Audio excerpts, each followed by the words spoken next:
All right. Hey, everybody. Thank you so much for being here today. We're going to get started now. We're going to let people come in as they go. But I just wanted to introduce myself. My name is Erin Masterson, and I'm the Grants and Outreach Coordinator for Congresswoman Glusenkamp Perez. We really appreciate you all taking time out of your days to be here and learn more about the USDA rural development's programs and grant opportunities. I'd also like to thank the USDA's team for being here and sharing these opportunities with all of us today. We have a presentation coming up, and then we'll have some time for a question and answer portion. Before we get started with that, I wanted to play a quick video from the Congresswoman. I'm going to go ahead and get that started for you guys. Hi everyone, it's Marie Glusenkamp Perez. Thank you so much for being here today at this webinar. One of the most important jobs that I have is making sure that we're bringing back federal tax dollars to Southwest Washington. And I'm so appreciative that you all are taking time to get informed and find out about what the opportunities are, whether it's housing, infrastructure, small business development, grants for childcare. All this stuff really, really matters to having a thriving rural economy. And so I'm really grateful that you're taking time to help work with us, however we can be helpful. My team is there.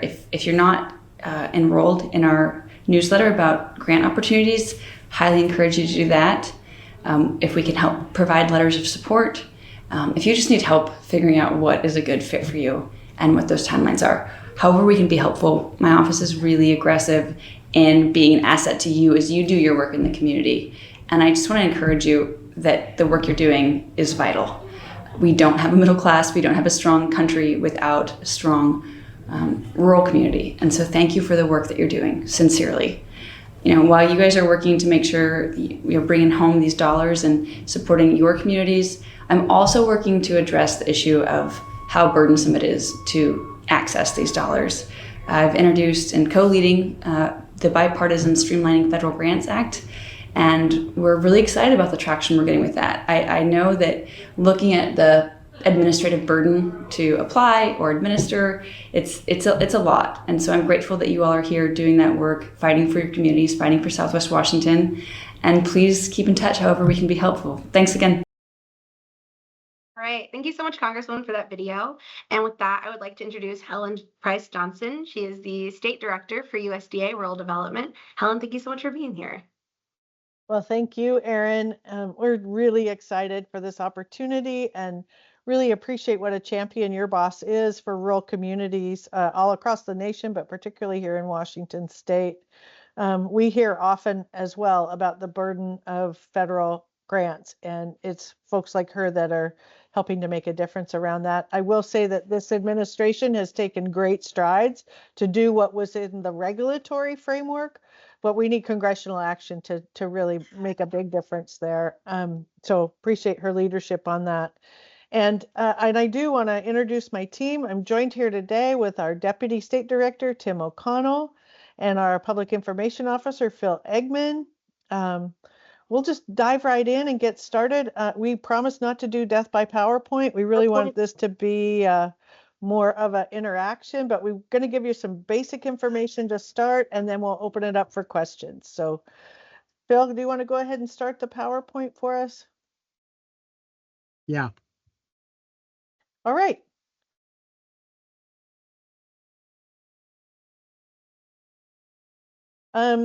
Here at USDA, we often are mistaken for meat processors or meat inspectors or ag produce support, but really rural development is one of the 7 missionaries of USDA that is totally focused on rural communities. And we really, it's been said that we can build a community from the bottom up. We can help with all the aspects of rural communities and support. In fact, so much so that our own state offices came up with this focus statement about helping to build prosperity, maximizing prosperity and opportunity in Washington's rural communities. And we take our role of being stewards of the public funds very seriously on behalf of all American people. But our deepest commitment is just to our rural communities. And we do that by staffing offices. We have staff all across the state.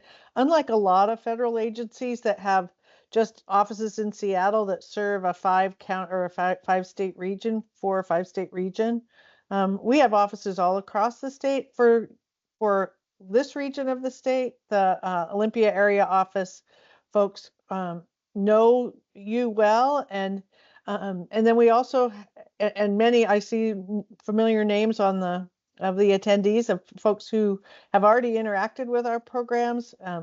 Really looking forward to hearing from you later in the day, but we have some programs that serve the whole state, some staff that serve the whole state, like with our broadband and electric programs. So as I was saying, we've got over 60 different programs that can serve rural communities, from housing to business, infrastructure, and renewable energy. The housing, it's really divided into 3 main buckets. And so you interact with staff from Rural Business Cooperative Service, with Rural Housing Service, which also includes our community facilities programs, and the Rural Utilities Service, which is broadband, electric, and water. With our business and cooperative programs, we have loan guarantees, business grants, renewable energy, and cooperative programs. We have a lot of examples across the county or across this district, and we've helped with like a business grant that was for a value-added producer grant that provided a business planning and tried to a business plan to see whether it would be viable for a salmon producer to try to market his smoked salmon. We have investments that help to provided financing to provide a grocery and gas station in a remote part of Clark County, so that there could be more resources available for folks there. We have renewable energy programs. We've done investments in those are for individual businesses that have received clean energy grants and loans for solar arrays. There's a geothermal project in Wahkiakum County. And our cooperative programs, we partner with a group called Northwest Rural Cooperative Center, and they actually help us with business cooperatives, but they also help us with housing cooperatives. And Phil, I'm going to stop sharing so you might be able to share the video about the housing cooperative that you visited recently. Okay. Sounds good. Let me share the screen. Hopefully this will work. Wait a minute. I need to share also sound here. Okay. So this video is about a resident-owned community. It's where you have a situation where people are selling their property. It's a trailer park per se. Developers want to come in and buy that property. They want to raise the rent, force everybody off, clear the land, and build development of some kind. The Northwest Cooperative Development Center, though, have what are called resident-owned communities. And resident-owned communities, ROC Northwest is a part of the ROC model, which is, I think there's 300 properties nationally. There's 24, soon to be 27 in our state. And this one here was the first. It's Evergreen, Trailer Park Evergreen Estates in Centralia. And this is about what a resident-owned community is all about. It's really kind of cool. So I'm going to share it with you. I hope you can hear sound.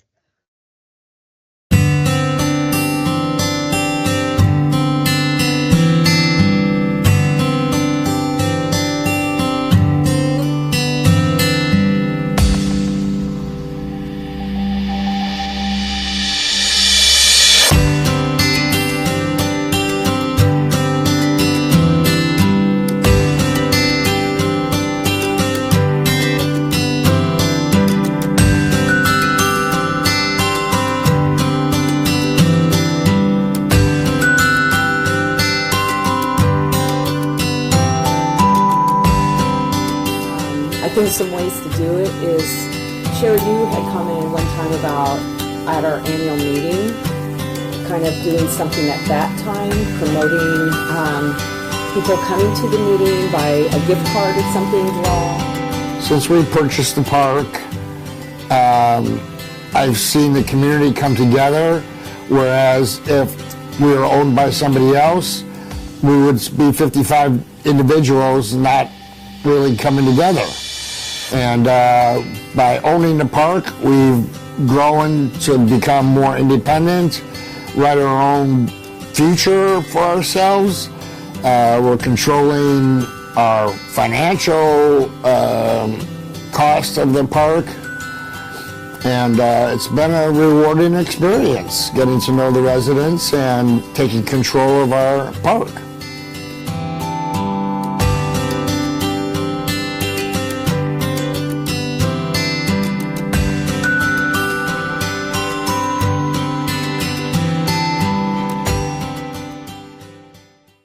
All right, I'm going to go back to the PowerPoint screen and share with you. Here we go. Tim, is there anything else you wanted to add about the business and cooperative programs? Sure.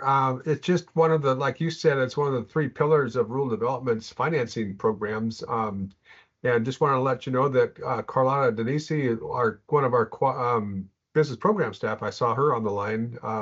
So she would be a good person to connect with. And I guess that, regardless of the technology, we do have phones that if you have any questions, feel free to pick up the phone and call us, because Helen mentioned the 60+ programs that we have. There's a lot. That's kind of our double-edged sword. It is a lot, and it is a lot. So that's a good, and it can be a challenge.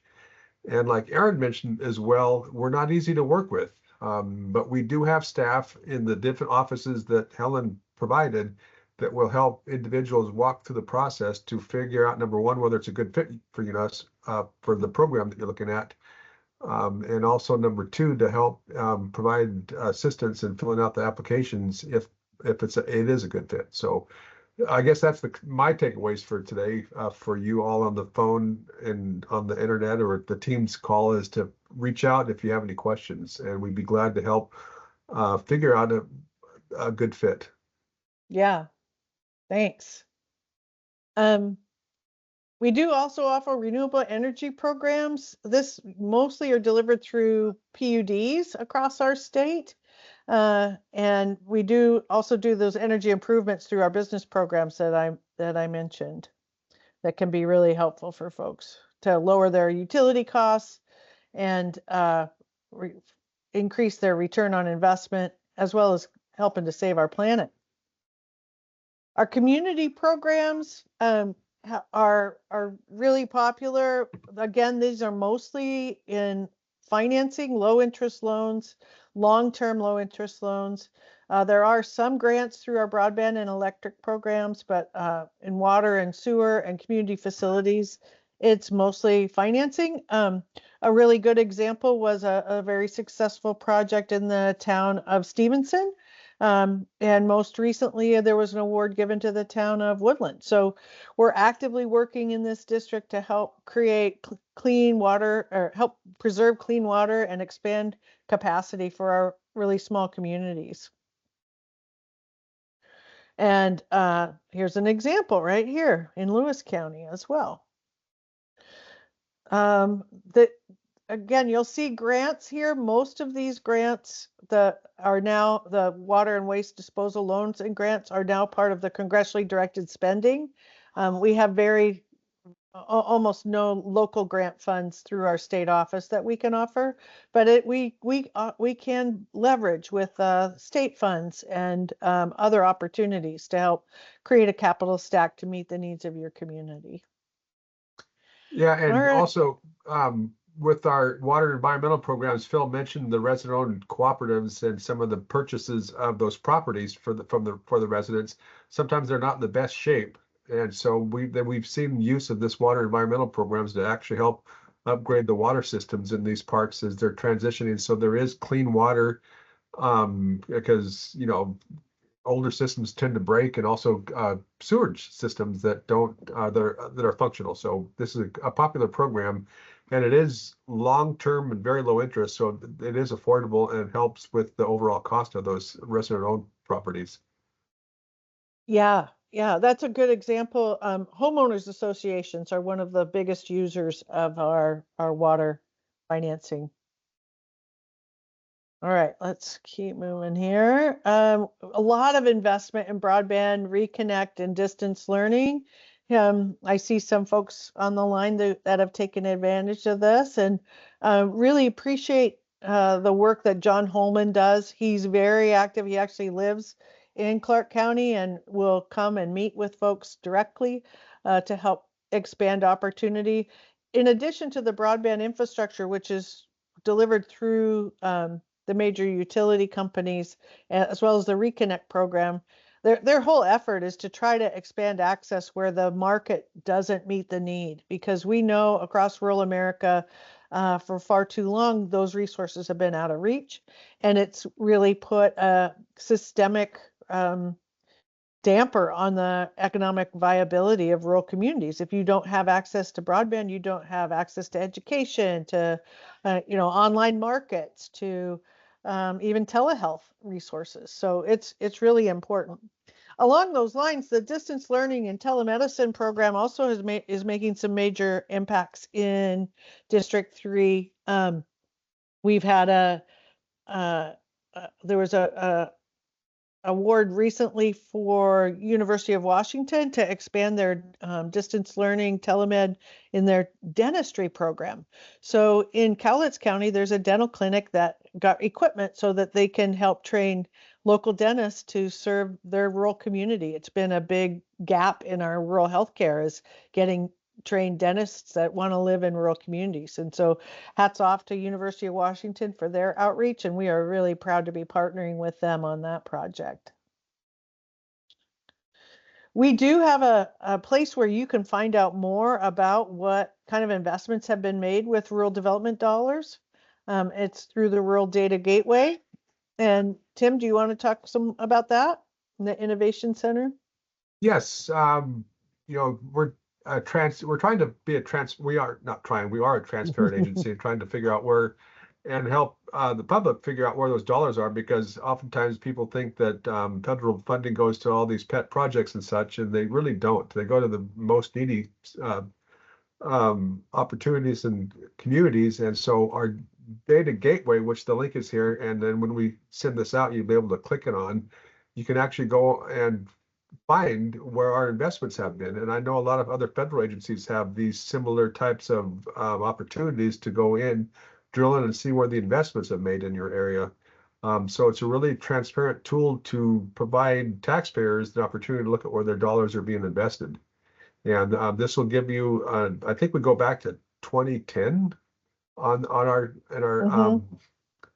in our database, and we can drill down by the different programs that Helen mentioned, the 3 different areas, and even drill down to some of the 6-tier programs to see where those dollars have been done. We don't identify individual projects, but we do identify in the aggregate where the projects are been located. So if you're a data geek like I am or can be, feel free to take a look at that website. One other website that does have some specific information is the Investing in America website. You can drill to the Washington state map, and it'll highlight both private investments, public investments, or public entities, private entities, and there's another, I'm trying to remember what the third tab is, but it was fascinating when I started. It's quite a fun rabbit hole to go in and see where these really once in a lifetime opportunities that have come through in this administration are being used in our state. And it's a remarkable amount of money and really huge positive impacts. So this is the breakdown for District 3. You can see that over this is just since 2021 to 2024. These are the investments that have been made, over $17 million in just the water and environmental alone. Rental assistance is multifamily housing. That is, this is in addition outside of the state office. The multifamily housing is regionally delivered, but these dollars are how we help to keep people, low-income folks, in their rental homes. As you can see, the grants are just maybe 2 million total, but by far the largest here are the single-family housing loans. and the business and industry loans. The single family housing guaranteed program is it is a great program for low income folks to be able to buy a home. And there's been over 231 homes that were purchased using that guaranteed loan program. The direct loans are harder. We have almost a 3-year waiting period for the direct loans. That's why we're really hoping that folks will take advantage. Where you partner with a local lender and can get our subsidized rates, which takes away the any risk for the bank, but also creates opportunities for housing, which we know is a huge need all across rural Washington. Sometimes it's hard to know whether you're eligible or not. What is rural? And Tim, do you want to talk about this slide? Yes, unfortunately, with the number of programs we have the number of different definitions of eligibility as well. So we developed this tool to help you identify whether, if you're interested in, say, a value-added producer grant program or a community facilities direct loan or a water program loan, you can type an address in here and it'll tell you whether you would be eligible for what program would be filtered out, because we do have population limits. 50,000 is our cap. Of course, with a lot of our programs, there's our exceptions. So for the most part, any area that's over 50,000, we can't provide funding for. And then housing, I think, is 35,000 population limit. Our community facilities direct loan, which I call our nonprofit financing, is 20,000. And I think our water programs is 10,000. And then, of course, since everything is, all of our programs are so competitive, sometimes the lower population areas get higher point systems. So it's important also in that category to figure out where your population lies in as far as an eligibility and also possibly a scoring component for these programs. Yeah. Again, I think the best thing is just to pick up the phone, talk to one of our very talented staff members. They know their programs really well and can help walk you through what would be the best fit for you. These are the contacts for us.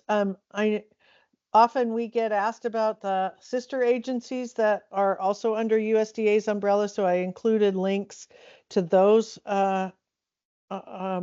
resources as well. We're going to send this out to you afterwards, so you don't have to scramble to write things down.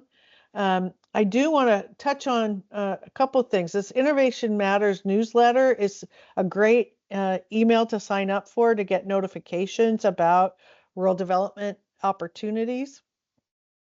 Also, we have really expanded our outreach with our 29 indigenous tribes in Washington, federally recognized tribes in Washington state.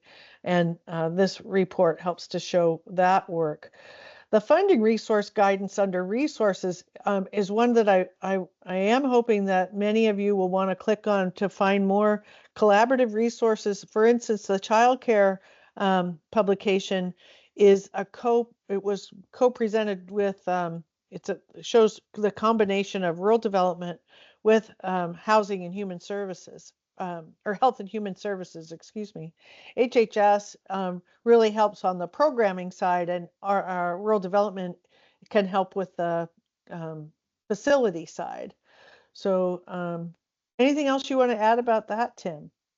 Yeah, the resource guides, because again, it's a lot to filter, it kind of helps narrow down a focus area on what programs could take a fit or could fit. And we've done this in partnership with other federal agencies. One of the resource guides that isn't shown here is we actually collaborated with Economic Development Administration, EDA, and looked at some of our programs and some of their programs to see where they complement each other in our rural areas. Because we're really actually probably the only agency that focuses on rural, so we consider ourselves the rural advocate when we talk with our federal partners. So that's why some of these funding resources were put together to advocate for the information that needs to get to our rural communities. And because oftentimes, of course, when you talk, I don't want to disparage housing and urban development.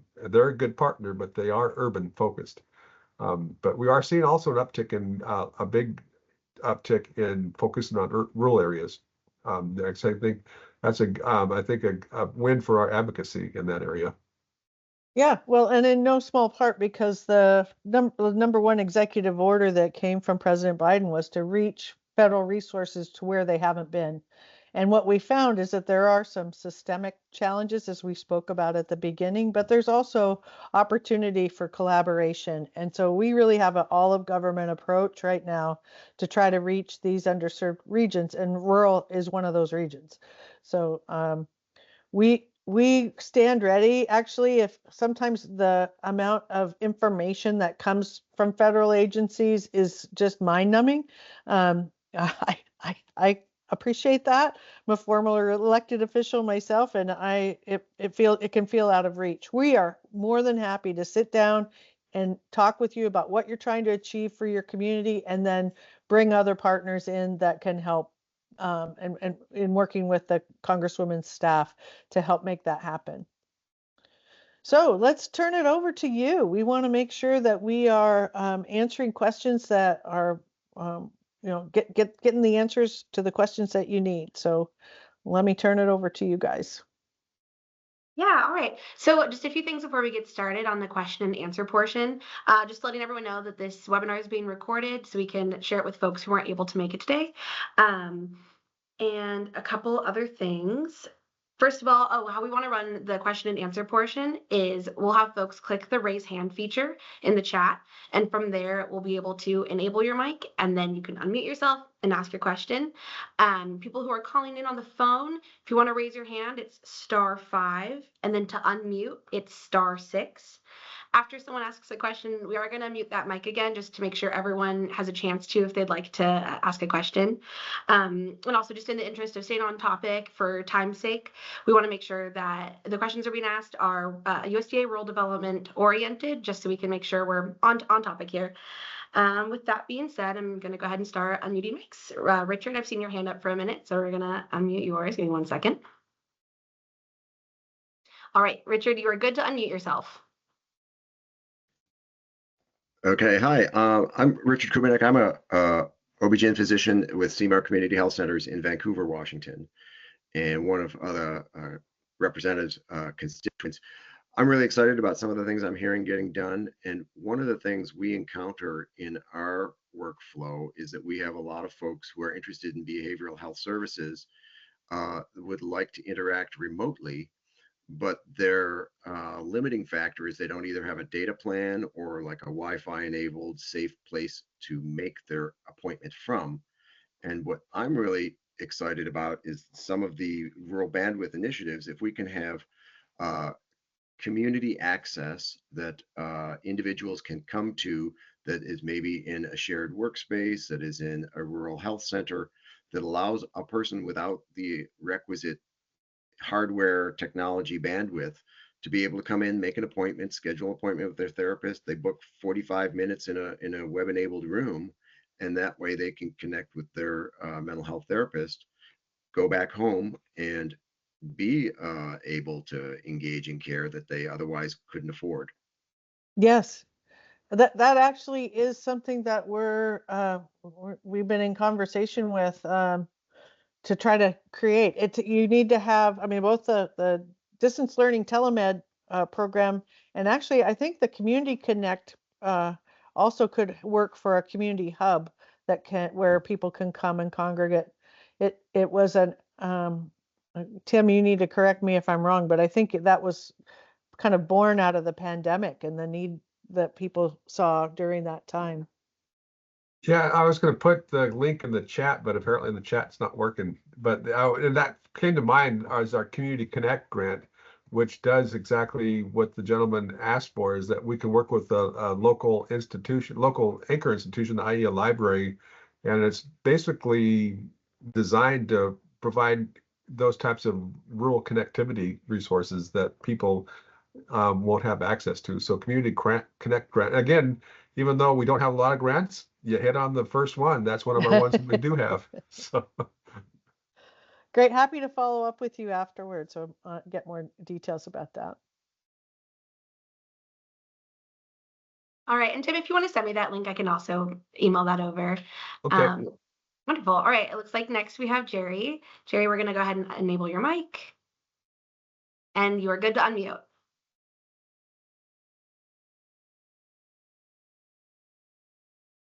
Looks like you're still muted. Okay, can you hear me? Yeah. Hi, Jerry Phillips. Appreciate your time. I know the offices of Representative Congresswoman Perez knows me very well. My question I have is, we're Pacific Transit. We're in Pacific County, the third or fourth poorest county in the state. And we started a program for veterans to get them to their medical treatments. And we go everywhere from American Lake, Aberdeen to Chehalis, Centralia, to Vancouver, to Seaside, and everywhere else. And I'm trying to find funding. And I know you brought up telemedicine, that you can get funding for that and get that set up. But I just find it appalling, because I've been working with state and federal trying to find funding for transportation for veterans to go to their medical treatment. And we're spending $330,000 a year trying to keep this program alive. And so I'm trying to figure out what program you have grant wise, because if you're familiar with transits, we survive off of grants. I get 3% of 1% of sales tax in the county. That's all the money we get. Everything else is on grants with transit. So I'm looking at, how can you help me with a grant? And we've got a lot of money already, if you want to say in kind, already supporting this program. And we're taking a lot of veterans, and we're traveling. When you go to Vancouver and stuff, we're paying overtime to our drivers, because we're a transit organization. We have the drivers, the vans, and everything else. DAV is a great program, but they've also had to cancel appointments for veterans because they didn't have a driver. Well, it takes a veteran 3 to 4 months to get an appointment, and then you cancel it. So I think we're one of the only, I think we're the only transit in the state doing this program. So I'm open to your ideas.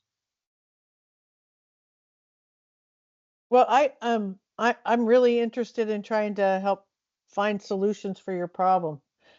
It's a huge, I actually live in Island County, and we have a very high percentage of veterans in our community, and also really are challenged with transportation for medical care.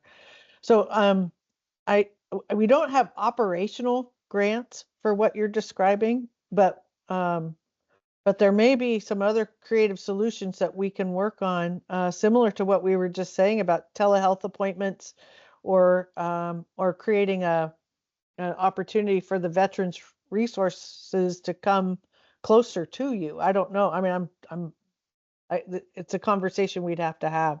But Tim, does anything come to your mind offhand?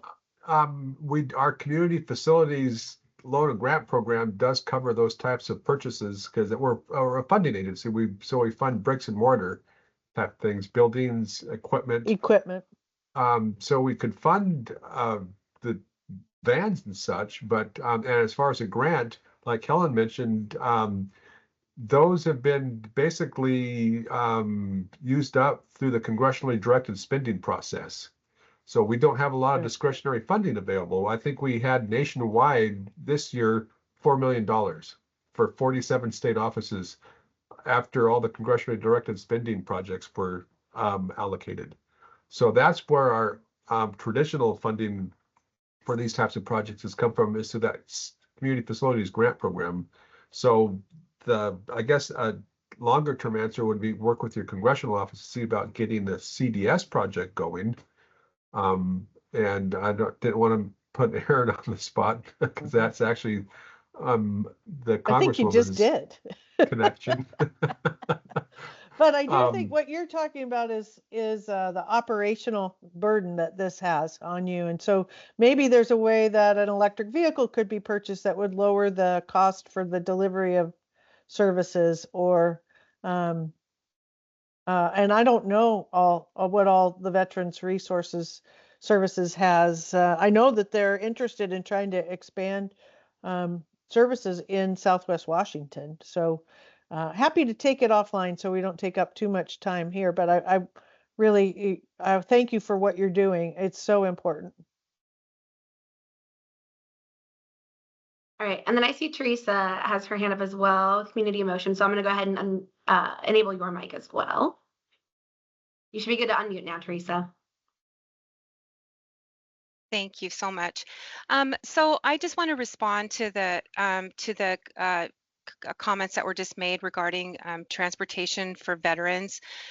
So I manage the transportation services for Community in Motion in 5 counties in Southwest Washington.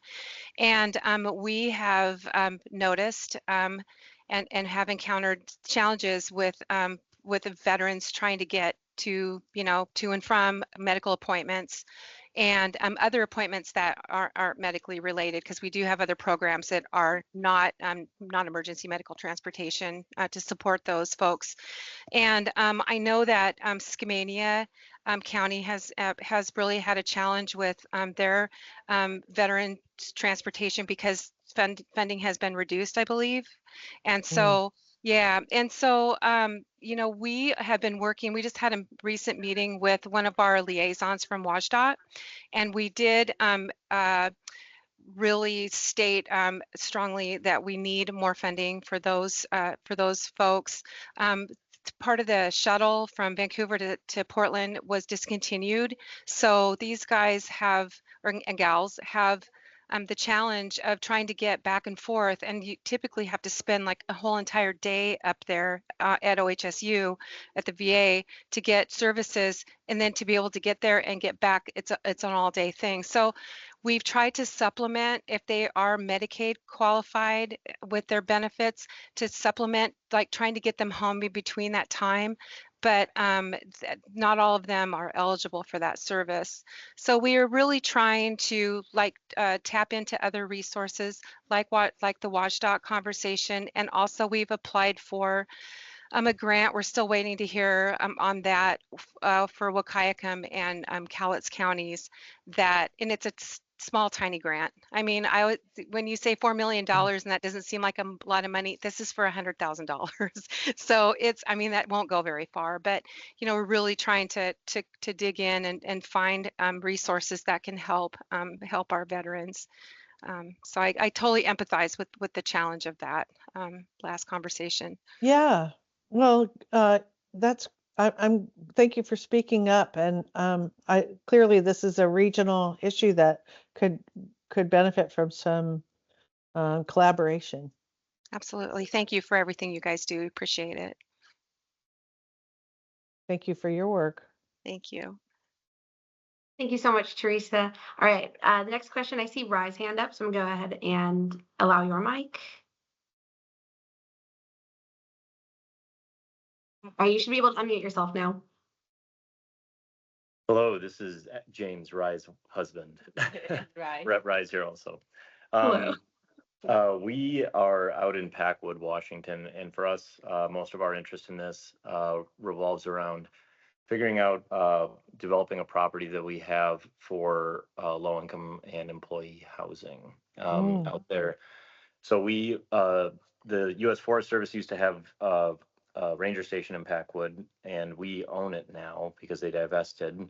And we're in this awkward situation where we actually rent back the facility, like half of the housing on it, to the Forest Service because they're totally out of housing. So this previously federally owned housing is now in our hands, and we're renting it back to them, but they're only here for half the year. So then in the winter, we rent it to all the White Pass Ski Resort employees. And we've taken, I don't know how, 5 residences on the property, some of which have 12 bedrooms and 5 bedrooms and things like that. And we've converted all except for one into employee housing from Airbnb. So we're breaking even.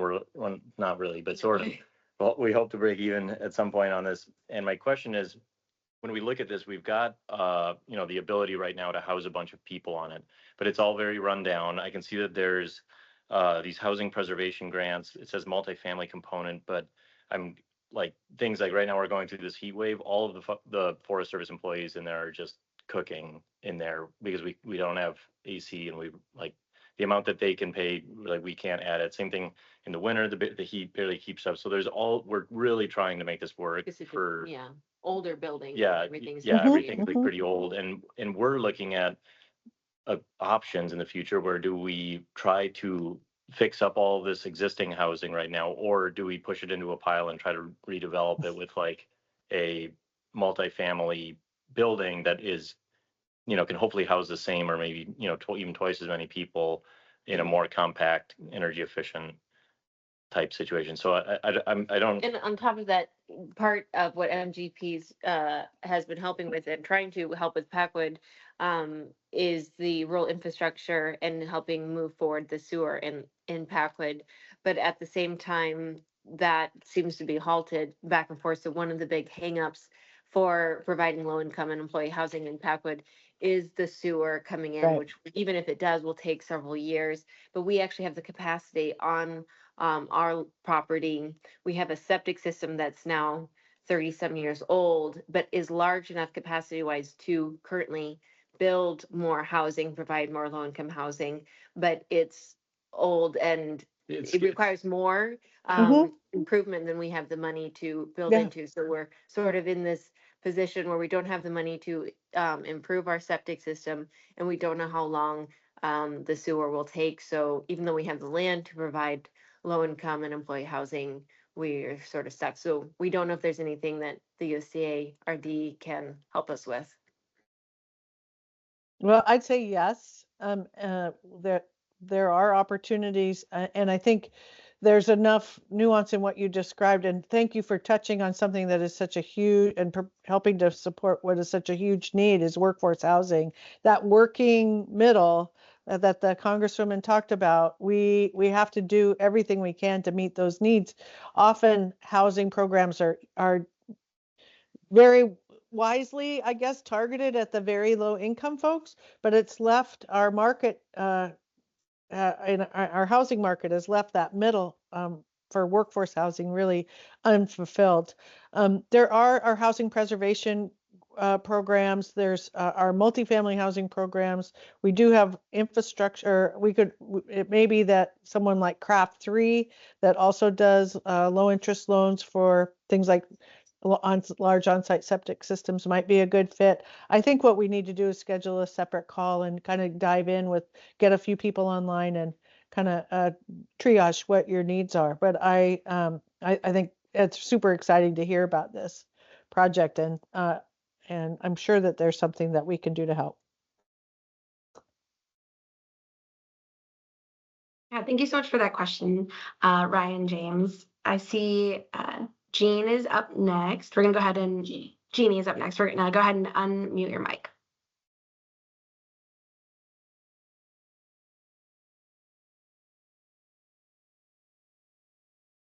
One moment.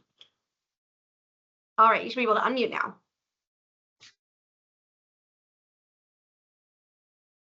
Oh, I think you're muted again. Okay, there you now go. Am I unmuted? Yeah. Okay, great. Hi, everyone. This is Jeannie Bennett. I am the Executive Director for Columbia Play Project, which is a nonprofit in Clark County that is planning to build a children's museum. We follow a theme called STREAM for our exhibits. That stands for science, technology, reading, engineering, art, and math. And one of the things that we would really love to do as an exhibit for our future museum, or potentially for our current mobile children's museum, is a farm to table exhibit that would focus on agriculture specific to Clark County. So thinking about what is grown in Clark County, how is that food used, how does it get from a farm to a market, and helping children and families to understand that through a very exploratory hands-on play experience. So very cool. So my question for you is, are there funds available for this sort of an exhibit, and through which program? So I think within the city of Vancouver, if I heard you correctly, the museum is located there. The mobile unit, if it were serving rural communities, that would open a door for us to help support your work, I think. Yeah, and on the farm to table component, we might be able to connect you with our sister agency, Ag Marketing Service, or Food Nutrition Service. I believe there is at USDA. Again, Helen gave us the big umbrella, and we're the small component under that. There is a farm to school program within USDA, and we can probably provide you the link to that and get you connected if they have anything on the agriculture part of it. So there might be a connection. Yeah. Wonderful. And also, just for everyone's awareness, after the webinar, I'm going to send out an email with our contact information for both of our offices, along with many other resources we talked about today. So you will have the ability to reach out to either of our offices and connect. But we're going to keep rolling through questions. So the next one looks like it's coming from Tom. Tom, we're going to enable your mic. All right. And now it looks like you should be able to unmute yourself.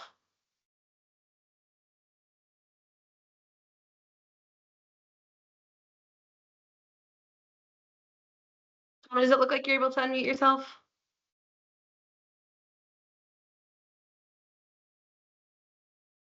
Yeah, he's still muted. All right. Maybe. We were able to enable it. Do you see a mute button you can press, Tom? Maybe he stepped away. We're gonna move on to Elizabeth. Elizabeth, I'm enabling your mic, and you should be able to unmute yourself.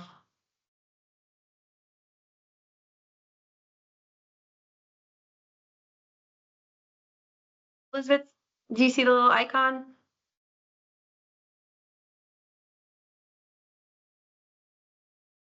All right, we're gonna go ahead she did it once and then it came back. Try one more time. Are there you you still go. there? Yeah.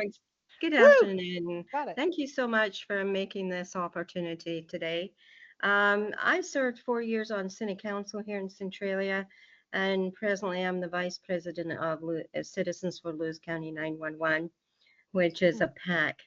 My general concerns are the community at large, and I'm particularly concerned about seniors. I feel they're also underserved in the community. In particular, we have a lot of need to transition tub to shower transitions, and that is a huge safety issue for many. There's an inconsistency on federal income levels versus property tax levels in Lewis County, what is regarded as low income in the property tax level versus you go to the DSHS and that's completely, so there seems to be an inconsistency there. How the USDA can help is making assistance for these home equity loans to help seniors. But here's also another issue that's been out there. There's many companies charging and estimating 20,000 plus dollars to change over a tub to shower. Now, in these many, if you're familiar with Lewis County, many of these houses are built in the early 19th century. So there's nothing straight and regular in these houses sometimes, and so that it's not just a straight tub to shower transition. It often means to replace a window or floor or something like that. So if there could be made available some sort of assistance and perhaps providing a list of equitable contractors that are not just, overcharging for these services would be really helpful. And I am familiar with some USDA loans as I worked for a bank during COVID. So thank you for your service on that. Well, thank you for your work and your advocacy on behalf of seniors in Lewis County. Tim, do you want to talk a little bit about the 504 program? Yes, we do have a program designed specifically, and it's a grant for our elderly, low-income elderly population that own their own home that need repairs. And we acronym it with our 504 loan and grant program, so it can be a loan and a grant. And it is based on income guidelines that we follow with HUD, Housing and Urban Development, and the state median household income. So we're consistent across the state on that. And so on one of our, I guess the mail outs, we can connect you with our staff that actually work our 504 loan and grant program. Because if we have a loan component to it, which is 1%. And I think the grant amount is 10,000. I think the loan amount is up to 20,000. So we could do basically a $30,000 combined loan and grant for essential repairs, not necessarily just a tub shower transition, but any other safe and sanitary upgrades that need to happen. Sometimes it's a lift, wheelchair accessibility, a new roof. Because a lot of these homes have deferred maintenance and do need some essential repairs to bring them up. And as far as the list of contractors, that's a good question. And we're not, we're not able to recommend anybody from our seat at the federal government. But what were you going to say, Tim? I'm sorry, I think I interrupted you.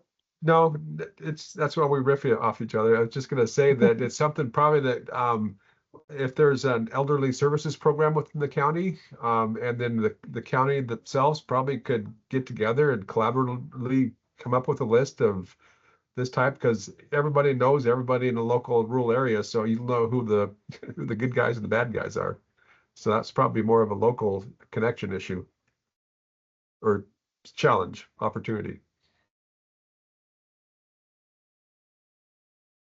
All right, thank you so much for that question. So it looks like we have about maybe 10 more minutes, so we're going to keep rolling through them.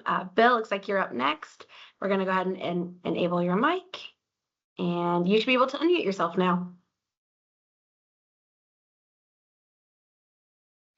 So it's actually Sue, I'm mayor of Long Beach, and for some reason Teams is under my husband's name. I tried to change it, it wouldn't let me. And I have more of a shopping list, and it's just, just yes, no, these are the kinds of things that we can do. One is for Long Beach itself, which we are very small and very rural. We want to do some improvements to our farmers market park that currently they do pop-up tents and things, and very weather dependent. We'd like to expand that. It's been very successful. It's been a great incubator for new businesses launches. It's economic driver for us.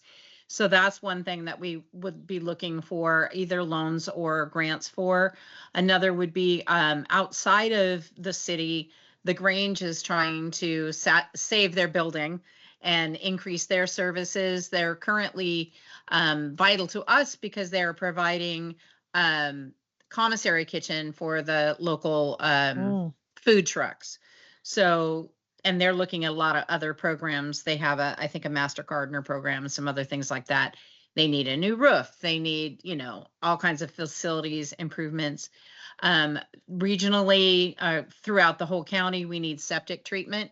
The septic tanks, there are so many of them, they have to be pumped and it has to be shipped a long ways away. There's a potential for the conversion of the Nacelle Youth Camp that's probably going to the Chinook, but they have a sewer treatment plant. If that could be converted, if that's money that we can start looking towards for that, it would help all of us to have septic treatment. And then raw land purchase outside of the city limits for future housing development before it goes away. Because it will probably eventually be inside the city limits, but right now it's not, and FutureWise is making sure we can't. So just trying to purchase some land to hold it. Well, sounds like a separate webinar to me. Yeah, sorry. I always have a lot. That's okay. Actually, we'd be happy to hop on, bring some folks and do just a outreach with you and maybe some of your key staff around some of these separately, because there's a lot there. So yeah, and just real quick on the farmers market, Ag Marketing Service nationally has an architect on staff They provide a free service for rendering, so that might be something you want to take a quick look at. He's actually his name's Ron Batcher, and he does come to a community and work and look at kind of redesigning things for a future kind of a funding package. So Ag Marketing Service does have that service available, and we do again have funding available through our community facilities direct loan program for those types of projects. And wastewater treatment facilities, we have both guaranteed loans and direct loans that we can offer that you build into your utility rates. And so the Grange, we would need to look at which particular piece of that they wanted to do and see where we might be able to help.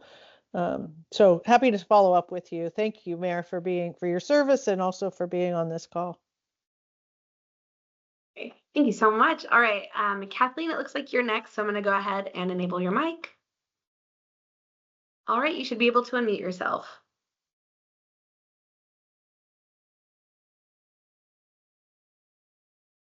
Thank you, guys. I really appreciate you putting this call on together. I am Kathleen Nisbet-Monty. I'm a shellfish grower here in Willapa Bay, Washington. And I had a question with regards to the aquaculture topics in the research priority section. Most of this requires purchasing of equipment to be able to do this. And if you are purchasing equipment, my biggest question is who owns the equipment and what do you do with the equipment thereafter the grant process? Tim, you've got some direct experience from your time in Hawaii. Maybe you can talk about that. Well, I'm not sure which grant program you're specifically referring to, but generally, federal grant programs, when you purchase equipment, after the useful life of that grant or the equipment is over, it belongs to whoever the applicant is. Yeah. And the only thing is there's a recapture portion if you basically cease operations anytime before that equipment is up. So that's on a grant that purchases equipment. I'm not sure about the research because we're not a research entity, and we're mainly just we done other grants for processing and such. Unless I misunderstood the question. We do with our value-added producer grant. You can do a analysis of market study to see if what you're planning to do will have a market, and maybe that's what you're referring to. Is that example I gave? Yeah, so in the topic of aquaculture, it talks about research priorities specifically, and that the grants that would be issued underneath the aquaculture it looks from what I can read, are primarily for research topics, not actual implementation of processes. So it was a little confusing to see what the mechanism is there for aquaculture. I'm not sure. Yeah, I'm not sure what you're looking at exactly. So we're happy to follow up with you and get you connected with staff that can help best find the program that would meet your needs. Okay, and then one other question is in the similar vein. So our company has its main operations here in Washington, and then we have a hatchery over in Hawaii. And we do dual processes on both of them. Would the grant cover both states? It would depend on the grant program. There are we have, but generally we would work in collaboration with our counterparts at the Hawaii office. All right, great. And yeah, we'll make sure to send out some contact information so we can keep questions coming. Amy, it looks like you're next. I'm going to go ahead and unmute or enable your mic, and now you should be able to unmute it. Great. Can you hear me? Yeah. Oh, perfect. Thank you for putting this on today. I'm Amy Buzzard. I'm a grant writer here in Lewis County, and I have a few projects I'm working on. And one of them is for Windlock, and they have a sinkhole that is just ready to be the sink. And it's the main road into town, and it would block off school buses and all resources. And I've had the hardest time finding funding for projects. So I'm hoping that maybe you have some ideas for me. I know our community programs can fund transportation projects. Have you worked on any projects with a sinkhole specifically, Tim? No, but we've had conversations with the Department of Transportation, and we can, under Community Facilities Loan Program, fund roads and stuff. That speaker broke up a little bit. All I heard was Lewis County, Winlock, and Main Road. So had some connectivity on my end on that. Yeah, we'll make sure to connect with you, Amy. Our office will reach out and get some more information on that as well. We have time for one more question. It looks like it's going to be coming from Callie. Callie, I'm going to allow your mic. All right, you should be good to unmute.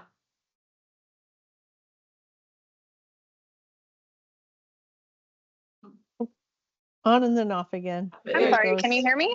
Yes. Okay, hi. My name is Callie Carpenter. I've been the mayor of Bucota for 4 weeks now. Congratulations. And, thank you.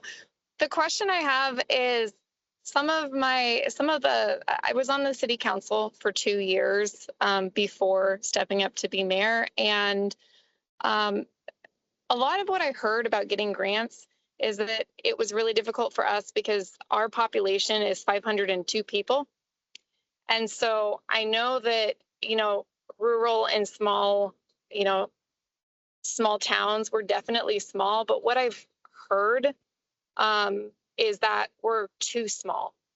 So we have lots of projects that I would love to be looking, for grants, but I wasn't sure if that is just hearsay or if it's true that, 502 people is just too small to apply for grants.